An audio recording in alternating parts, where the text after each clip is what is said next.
Arquivos extraterrestres.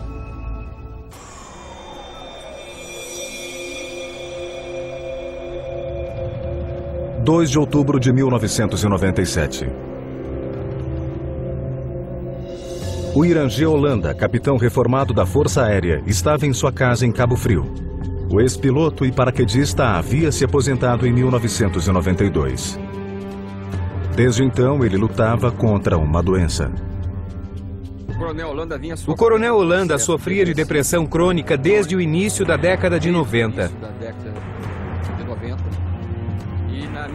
Na minha opinião, esse quadro depressivo foi causado por experiências que ele teve na Amazônia há muito tempo.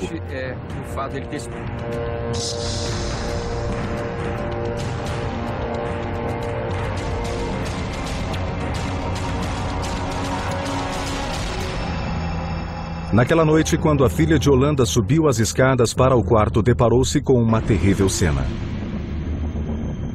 Seu pai estava morto. Aparentemente, ele havia se enforcado. Seria um suicídio causado por uma doença mental ou por algo mais sinistro? Apenas 2 meses antes, o capitão Holanda fora entrevistado pelos ufólogos A.J. Gever e Marco Petit. Ambos estudam e documentam incidentes com OVNIs. O objeto foi em direção a Colares. Depois, subiu como se sobrevoasse a Amazônia em faixas. Eram naves inteligentes. Após 4 meses, recebemos ordens de abortar a operação. Alguns ufólogos acreditam que o capitão Holanda não se suicidou. Ele teria sido assassinado por revelar informações sobre aparições ufológicas, algumas supostamente fatais, ocorridas na Amazônia 20 anos antes.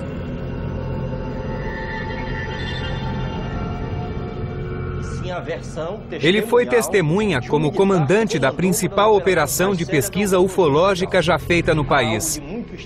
Coisas estranhas aconteceram e a Força Aérea não quis revelar. Eu não acredito em suicídio de forma alguma. A morte do Holanda, sem dúvida alguma, está conectada a acontecimentos extraordinários. Ele nos deixou uma mensagem muito clara. Estamos sendo visitados por OVNIs.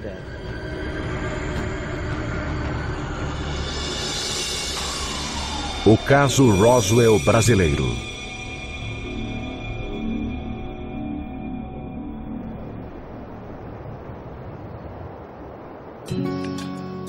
As aparições de OVNIs presenciadas pelo capitão Holanda tiveram início na ilha de Colares, na foz do rio Amazonas, no Brasil.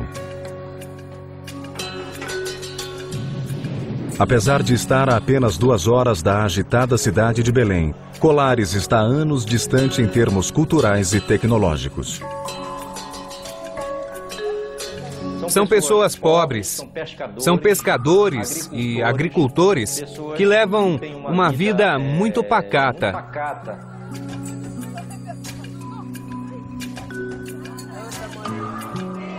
Como a maioria dos brasileiros, os 2.000 habitantes de Colares são, em sua maioria, católicos. Mas o isolamento da ilha contribuiu para o surgimento de muita superstição.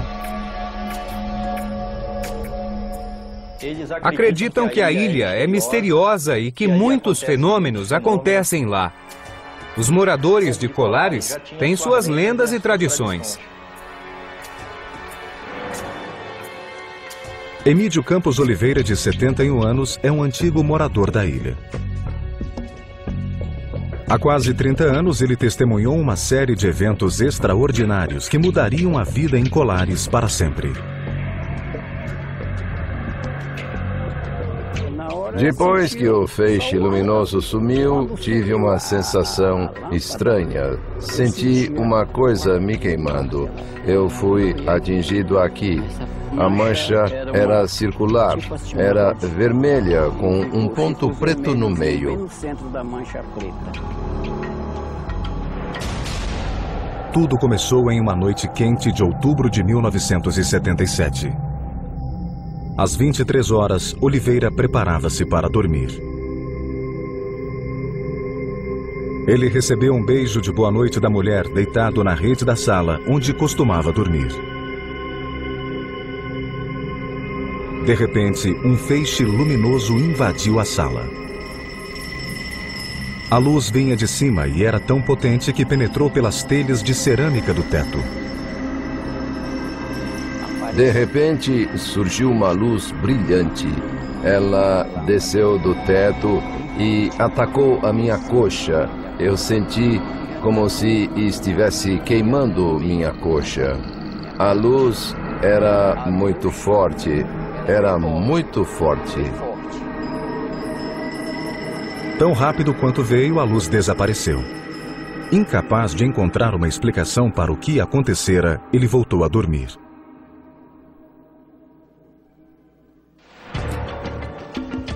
Dias depois, por volta das 20 horas, Orivaldo Malaquias Pinheiro, então com 24 anos, preparava-se para pescar com um amigo.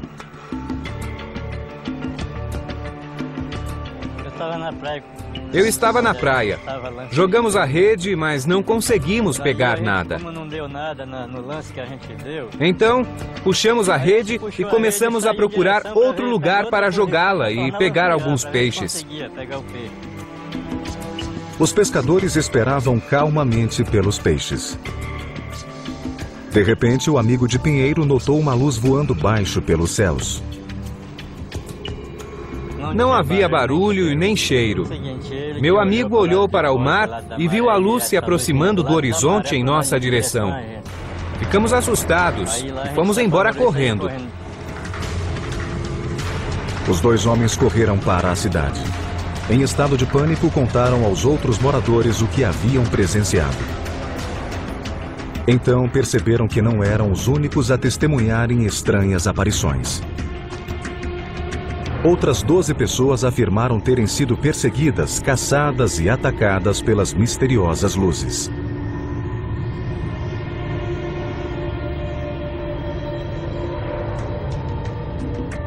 A dentista Lúcia Helena Marques foi uma das pessoas que avistaram as luzes em uma praia próxima. Estávamos todos no mercado e houve um alvoroço. Apareceu um objeto e todos correram para a praia. Vimos duas luzes fazendo manobras no ar. Quando uma luz acendia, a outra apagava. Continuaram fazendo aquilo como se sinalizassem algo. A luz vermelha acendia, depois a verde. As luzes vermelha e verde se alternavam e havia uma luz amarela no fundo. Então, simplesmente sumiram. Enquanto os moradores de Colares tentavam entender os acontecimentos, a 2 horas de distância, em Belém, o repórter Carlos Mendes, então com 25 anos, recebeu uma ligação em seu escritório. Recebi as primeiras informações pelo telefone através de pessoas ligadas à cidade. Pediram que o jornal fosse até lá, pois as pessoas estavam aterrorizadas com as aparições das luzes. Mendes, que trabalha no jornal O Estado do Pará, ligou para seu fotógrafo. Os dois homens foram para Colares na mesma noite.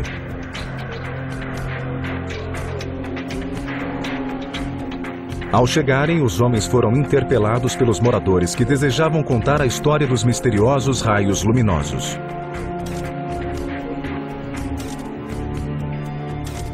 Alguns afirmavam terem sido feridos pelas luzes. Uma mulher estava em sua casa à noite quando de repente viu um clarão e percebeu que a luz brilhava sobre sua casa. O raio perfurou o teto e iluminou sua cama. A mulher contou que suas pernas e braços foram paralisados e no dia seguinte ela notou algo estranho em seu peito. Havia marcas em seu peito como se alguém o tivesse perfurado continuamente no mesmo local com um alfinete.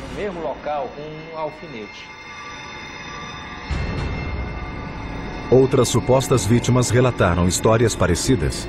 Também afirmavam que enquanto estavam paralisados pela luz, sentiam que algo sugava seu sangue. O repórter Carlos Mendes nunca viu a luz pessoalmente. Ele não sabia se as histórias eram verdadeiras, mas percebia que o terror da população era real. Pude sentir o medo daquelas pessoas humildes. Era um sinal de que algo terrível estava acontecendo. Nos 2 meses seguintes, as aparições aumentaram e a população entrou em pânico. Mais de 80 pessoas reportaram terem sido atacadas por raios de luz. As histórias eram sempre as mesmas. As luzes desciam do espaço, sugavam as pessoas, as paralisavam e deixavam marcas. Atingiam essas pessoas, eles não conseguiam entender por que eles estavam sendo atacados. Não entendiam o porquê dos ataques, mas afirmavam terem sido atacadas com violência. Eu tentava entender o motivo dos acontecimentos e se as luzes realmente apareciam para aquelas pessoas. Os locais ficaram tão apavorados que muitas crianças e mulheres deixaram a cidade. Alguns homens acendiam fogueiras na praia e vigiavam durante a noite.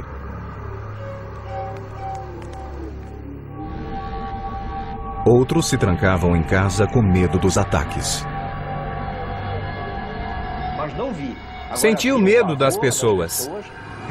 Pude ver a sensação de pavor naquelas pessoas e percebi que aquilo era um pedido de ajuda. Parecia que alguém ou algo estava atacando a população de Colares. Mas ninguém sabia por quê.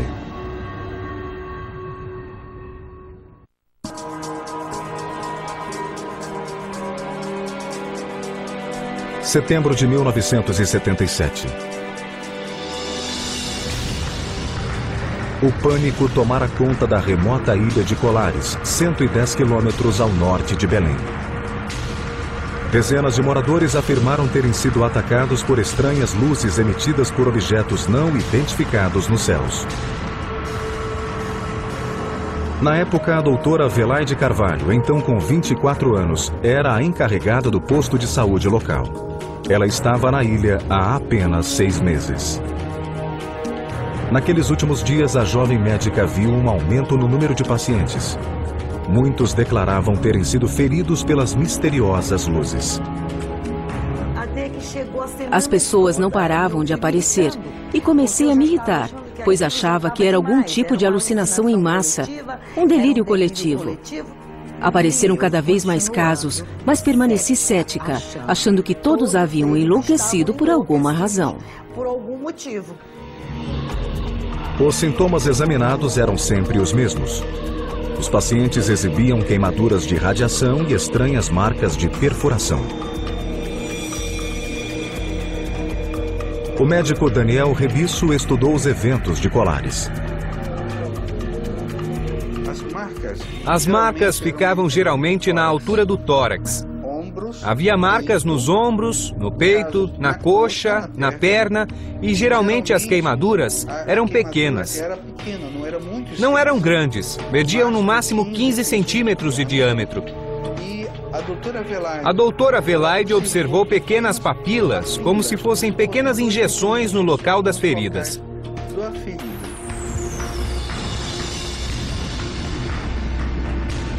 Segundo as vítimas, as queimaduras eram causadas quando a luz entrava em contato com a pele. Mas a jovem médica nunca vira feridas iguais àquelas.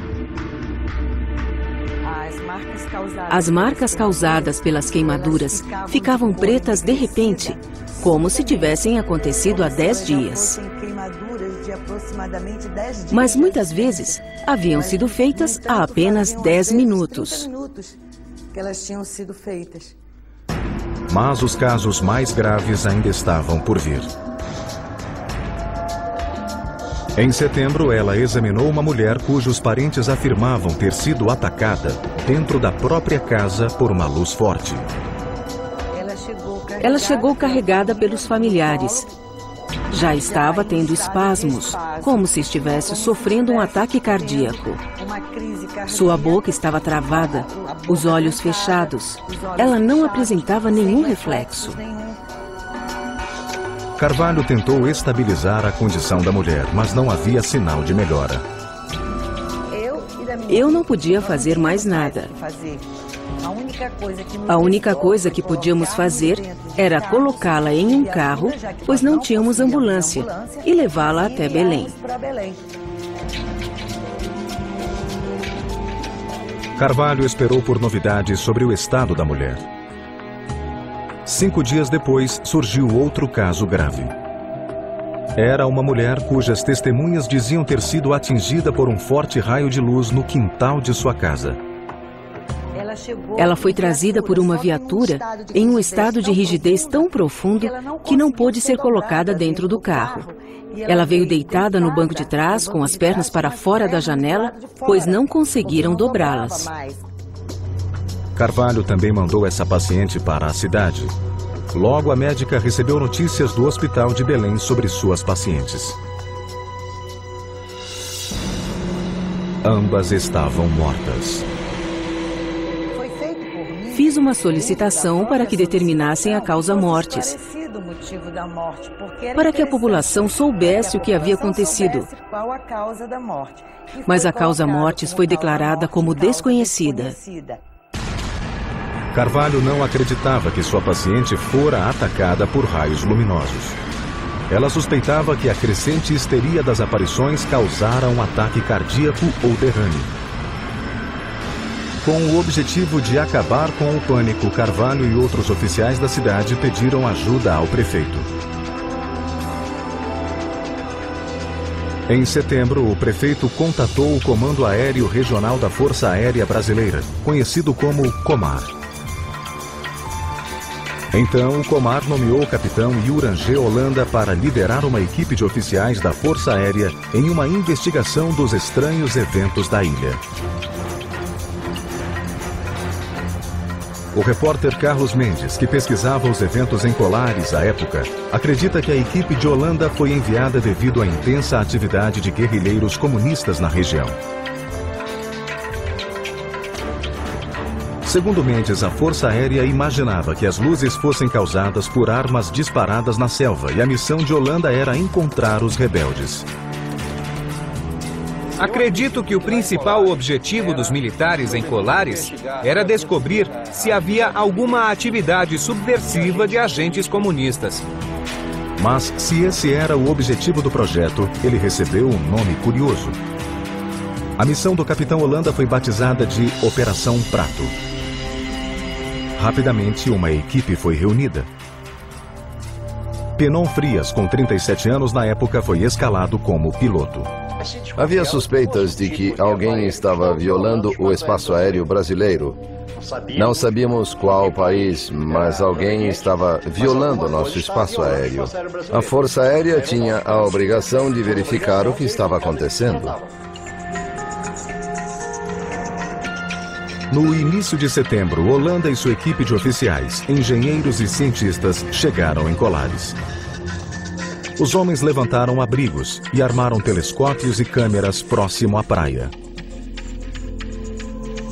Eles conduziram as atividades na frente da população, esperando que isso desse fim ao medo que tomara conta da ilha. Quando chegamos em Colares, a cidade estava em pânico. A população não dormia de medo. Nós tentamos acalmá-los, principalmente as pessoas mais idosas, que haviam sido atingidas pelas luzes, mas não conseguimos.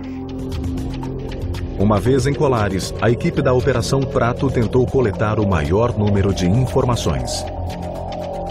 O capitão Holanda imediatamente foi visitar a doutora Adelaide. A comitiva da Força Aérea chegou às 6 da manhã.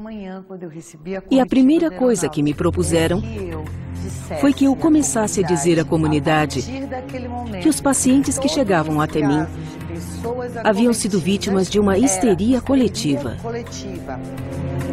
Para a médica, aquele encontro era um primeiro sinal de que a Força Aérea não estava interessada em esclarecer os fatos, mas sim em cobri-lo. Ela se recusou a obedecer. Eu não podia enganar toda uma comunidade que esperava tanto de mim.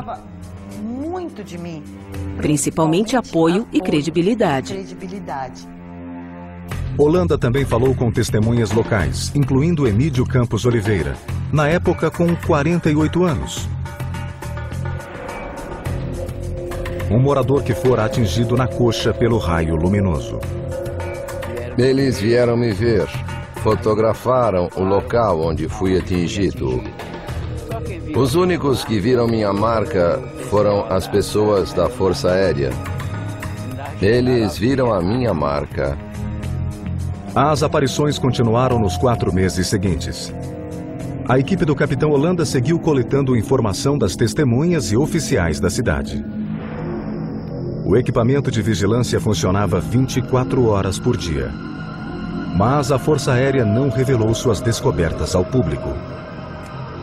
Quem acreditava que a Operação Prato ajudaria a revelar a verdade ficou desapontado. Em vez disso, alguns acreditavam que o caso seria acobertado.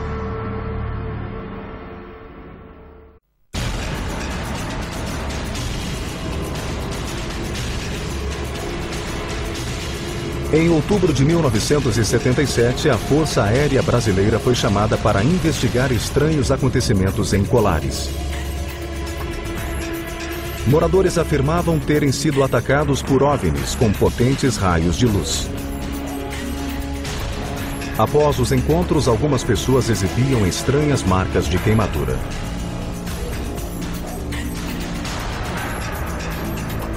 Duas mulheres haviam morrido.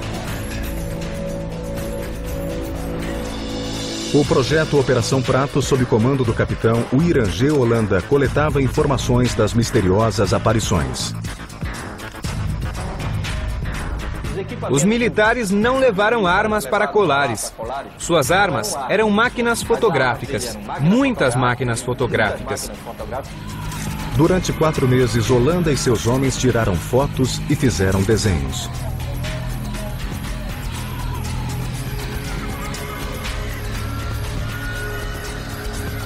Esses são os desenhos feitos pela equipe. Eles também entrevistaram os moradores, inclusive a doutora Velaide Carvalho. Ela tratara dezenas de pacientes que afirmavam terem sido atacados. Inicialmente, a médica não acreditava nas histórias, mas logo ela própria testemunharia uma aparição. Por volta das 18 horas, Carvalho voltava para casa, após seu turno no posto médico local, quando viu uma mulher desmaiar.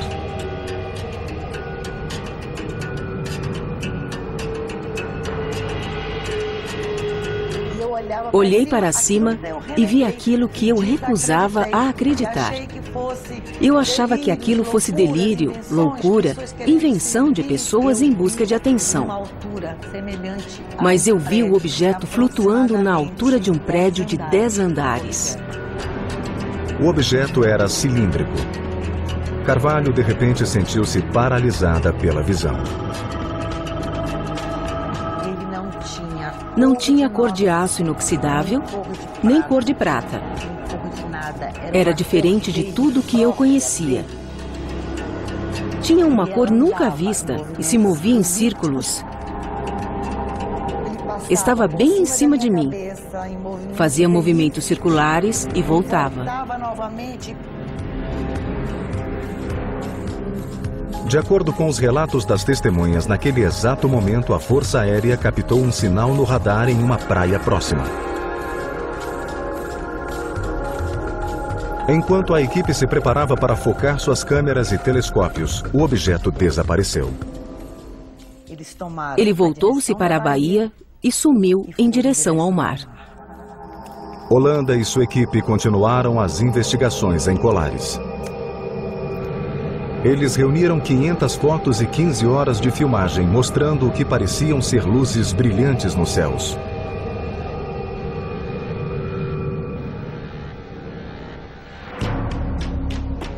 Os relatórios da investigação foram enviados para o quartel do Comar, na capital do país, Brasília. A Força Aérea realmente mergulhou na investigação. Eles precisavam dar alguma resposta para as pessoas que presenciaram aquelas aparições. Imagino que foi uma surpresa quando os próprios militares começaram a presenciar aquelas aparições. Em dezembro de 1977, os ufólogos A.J. Gever e Marco Petit trabalhavam escrevendo para a revista UFO quando tiveram conhecimento das histórias de Colares. Aquela operação militar foi a primeira da qual temos conhecimento no Brasil e provavelmente no mundo, dedicada a tentar entender o fenômeno dos OVNIs. Mais de 3.000 pessoas foram entrevistadas pelos militares no período de 4 meses. Naquele mesmo mês, o capitão Holanda foi ordenado a entregar todo o material e retornar ao Comar. Fotografias, filmes e desenhos foram guardados como material confidencial. Ele recebeu ordens para abortar a Operação Prato. Ele obedeceu sem questionar. Uma das coisas que mais chocou a mim e a meus colegas foi o fato de que em dezembro de 1977, quando as aparições tornaram-se mais frequentes, a operação foi cancelada. Até hoje não se sabe de quem veio essa ordem.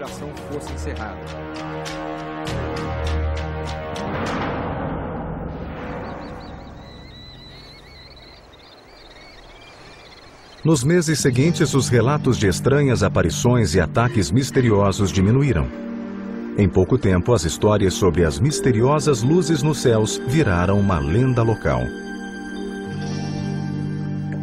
Nos 30 anos seguintes, a Operação Prato foi mantida em segredo. Mas o capitão Holanda não permaneceria em silêncio para sempre.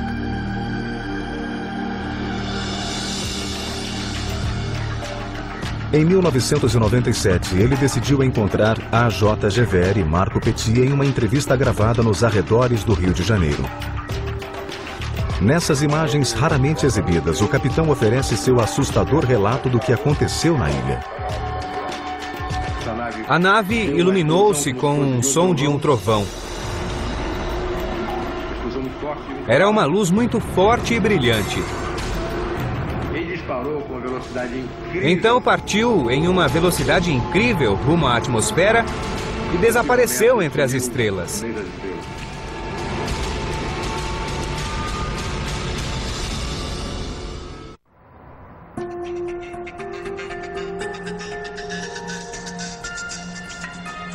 Em 1977, uma investigação da Força Aérea Brasileira chamada Operação Prato resultou em extenso relatório, mantido em segredo nos arquivos do governo por mais de 20 anos.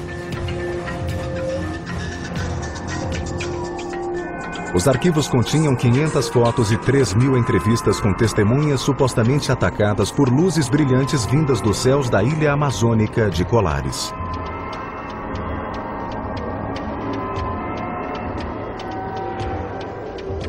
Mas foi apenas em 1997 que esse segredo começou a ser revelado.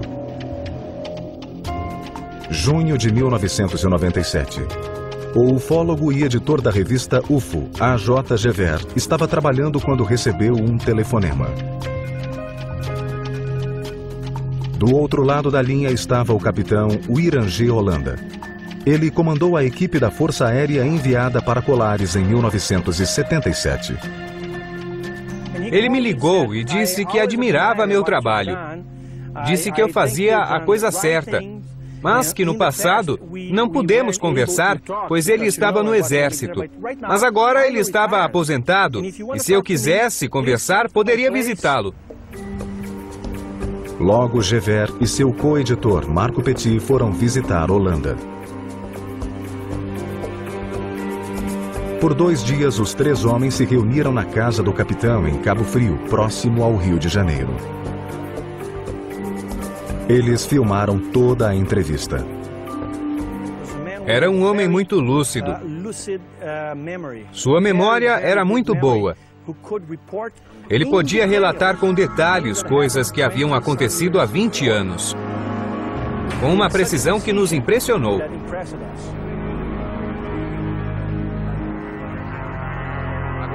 A parte mais importante, sem dúvida, é sua descrição dos encontros que ele teve com as naves. Ele ficou cara a cara com naves de até 100 metros de diâmetro e de vários formatos. Presenciou acontecimentos que poucas pessoas tiveram a oportunidade de testemunhar.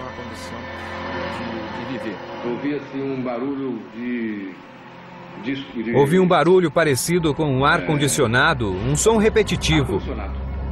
Aquele barulho surdo.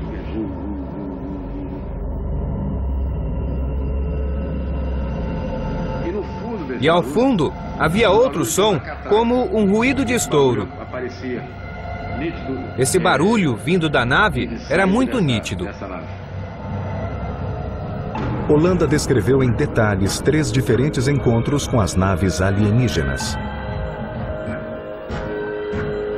Esses são os desenhos que ele fez para descrever seu primeiro encontro. Ele fez uma volta em torno de nós. Ele contou aos repórteres que seu segundo encontro ocorreu uma noite quando ele e sua equipe estavam na praia. O raio de luz aproximou-se de nós e parou. Estava a uma grande altura, mas ele parou e fez um círculo em nossa volta. Ele deu essa volta e foi embora em direção ao leste. O capitão descreveu seu último e mais impressionante encontro. Ele relatou aos ufólogos que fora visitado por um humanoide de uma das naves enquanto dormia. Estava deitado na cama e, de repente, um clarão iluminou todo o quarto. Fiquei muito assustado. Ouvi um barulho estranho e, imediatamente depois, apareceu um ser atrás de mim, me agarrando. Foi uma situação muito estranha. O capitão descreveu o alienígena. O ser tinha mais ou menos 1,5 metros e vestia um traje semelhante ao de astronauta ou de mergulhador. A roupa era larga, não era colada ao corpo. Não cheguei a ver seu rosto, usava uma máscara cinza e não pude ver os detalhes. Não pude ver seus olhos ou qualquer outra coisa. Holanda também contou aos repórteres que o alienígena falou com ele. Estava muito assustado. Aquele ser estava atrás de mim, me apertando. Então, ele falou no meu ouvido, em português, com uma voz robotizada como a de um computador. Uma voz de computador metalizada. Ele disse: "Fique calmo, não iremos machucá-lo. Não vamos te fazer nenhum mal." Depois disso, o alienígena desapareceu. Ele foi capaz de relatar os acontecimentos com uma precisão incrível. É possível perceber que havia uma variedade de objetos operando naquela área. Alguns objetos saíam da floresta, saíam por entre as árvores. Outros vinham do céu e alguns vinham do rio. Era incrível. O capitão fez outra declaração perturbadora. Ele mostrou aos ufólogos seu braço. Aparentemente, havia um objeto implantado debaixo da pele, que, segundo Holanda, foi implantado pelo alienígena durante o encontro. É flexível como plástico. Aqui, você aperta e ele aparece. Essa ponta aqui. Foi feito um raio-x? Sim, mas não mostrou nada. Em julho de 1997, a história de Holanda foi publicada pela revista UFO de Petit e Gever. Mas aqueles que esperavam que essa surpreendente revelação levasse a uma segunda investigação ficaram decepcionados. Em vez disso, iniciou-se um novo capítulo do mistério de Polaris. Em 2 de outubro de 1997, o capitão Holanda foi encontrado morto. A causa oficial da morte foi asfixia. Mas havia dúvida se a morte fora acidental, suicídio ou mesmo assassinato. Alguns colegas afirmam que Holanda tinha um histórico de doença mental e tentara suicídio anteriormente. Mas os conhecidos do capitão não acreditam em suicídio.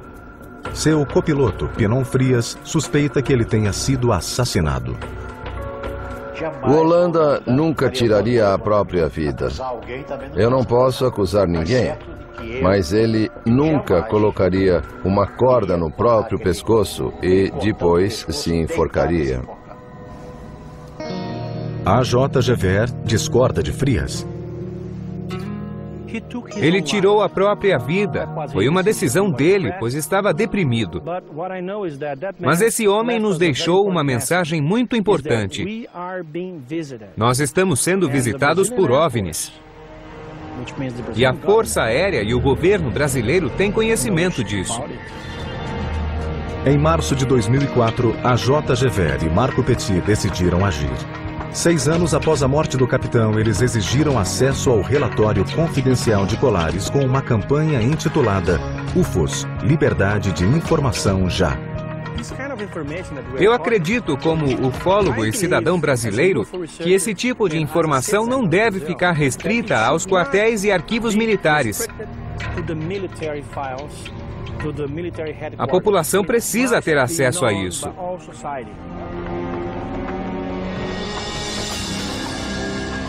Nos arquivos das Forças Aéreas, Gever e Petit encontraram desenhos e fotos feitas por Holanda e sua equipe. Registros que permaneceram escondidos por 30 anos.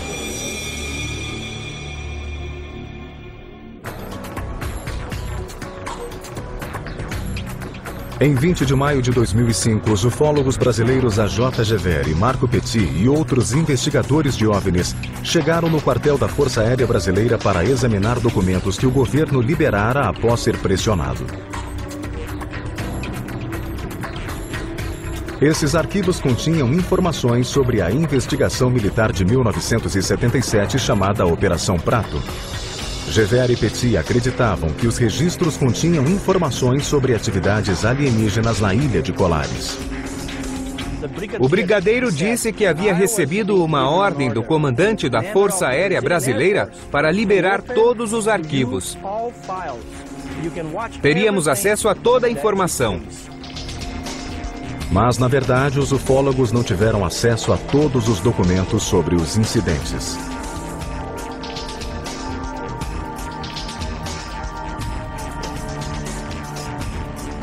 Essas são algumas fotos que foram examinadas. De mais de 2.000 páginas de texto, 500 fotografias e mais de 15 horas de filmagem, eles tiveram acesso a apenas 110 fotos e 200 documentos. O material era, ao mesmo tempo, iluminador e enigmático.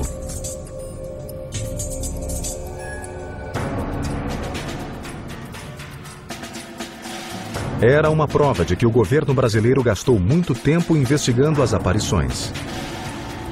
O material continha inúmeras declarações de testemunhas e mais detalhes do que os ufólogos imaginavam.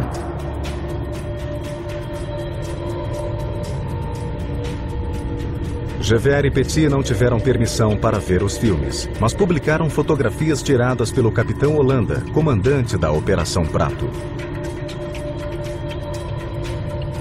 As fotografias em preto e branco revelam luzes brilhantes nos céus noturnos. Em ufologia, uma imagem não vale mais que 1000 palavras. É preciso analisar o relato da pessoa que tirou as fotos. O extenso relatório do capitão Holanda continha desenhos e descrições de seus supostos encontros com as naves alienígenas. Tivemos acesso a inúmeros documentos descrevendo os acontecimentos em detalhes. Havia desenhos que reconstruíam as aparições de OVNIs presenciadas pelos militares e pelos moradores da ilha. Os documentos descreviam diferentes tipos de aparições. Às vezes, os OVNIs se aproximavam das pessoas. Eles podiam diminuir de tamanho ou aumentar. Também podiam ficar mais iluminados.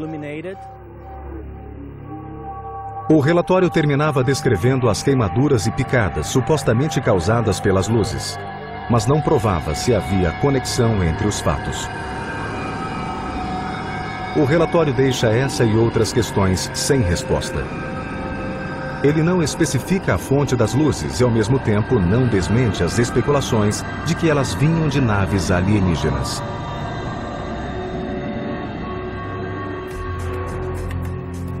Hoje sabemos que uma explicação definitiva sobre as aparições de colares não virá do governo brasileiro. Oficialmente, a Força Aérea declara que, a respeito da Operação Prato, um relatório foi produzido com diversos depoimentos sem nenhuma base científica. Novas informações sobre o caso dependem do trabalho de investigadores independentes e ufólogos. O médico Daniel Rebisso tem estudado as aparições de colares desde 1985. Sua pesquisa teve início com uma tentativa de descobrir possíveis causas para as marcas de queimadura das vítimas. Havia uma suspeita de que pudesse ser um animal, talvez um morcego. Essa teoria foi descartada, pois quando morcegos vampiros mordem, eles deixam marcas circulares. É uma mordida e sangra muito. Não havia sangramento nesses casos. Rebisso também considerou a teoria de que as aparições de colares tenham sido um caso de alucinação em massa.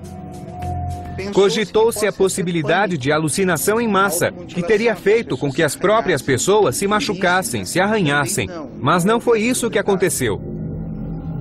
A pesquisa de Rebisso sugere que as feridas não foram feitas propositalmente. Parece que as pessoas sofreram uma radiação intensa que paralisou o sistema nervoso e a luz pode ter extraído algo. Rebisso também estudou possíveis fontes para a luz vista na ilha.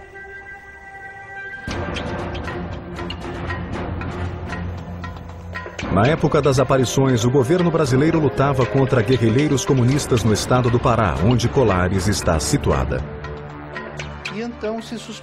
Havia suspeitas de que as luzes fossem armas utilizadas em manobras clandestinas pelos guerrilheiros.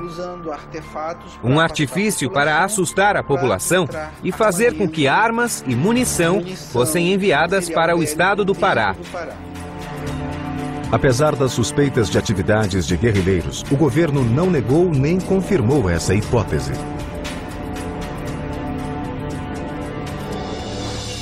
O repórter Carlos Mendes, que cobriu os eventos em Colares, não tem explicação para as estranhas luzes descritas pelos ilhéus. Mas ele acredita que o isolamento de Colares e a superstição dos moradores manteram vivas as histórias sobre aparições de OVNI. As pessoas ficaram chocadas, assustadas. Os moradores de Colares sempre conviveram com lendas do folclore. E isso é típico da região amazônica. O mistério permanece até hoje. O que eram os objetos nos céus de Colares? E por que as pessoas dizem terem sido vítimas dos raios luminosos? Acredito que esses seres extraíram material biológico, sangue provavelmente, para que pudessem criar vacinas e desenvolver uma proteção para a sua própria civilização. Assim, quando eles vierem e entrarem em contato conosco, estarão imunes às nossas doenças. Quanto ao Capitão Holanda, comandante da Operação Prato, os ufólogos Marco Petit e A.J. Gever acreditam que ele revelou suas descobertas graças a seu senso do dever. O Coronel Holanda se convencera de que não podia morrer sem contar sua história. Era fundamental que escutássemos o principal personagem dessa história, que havia comandado toda a operação. Ele disse que poderia morrer de uma hora para outra e então a verdade morreria com ele e não queria que isso acontecesse. Ele nos deixou uma importante mensagem. Estamos sendo visitados por OVNIs.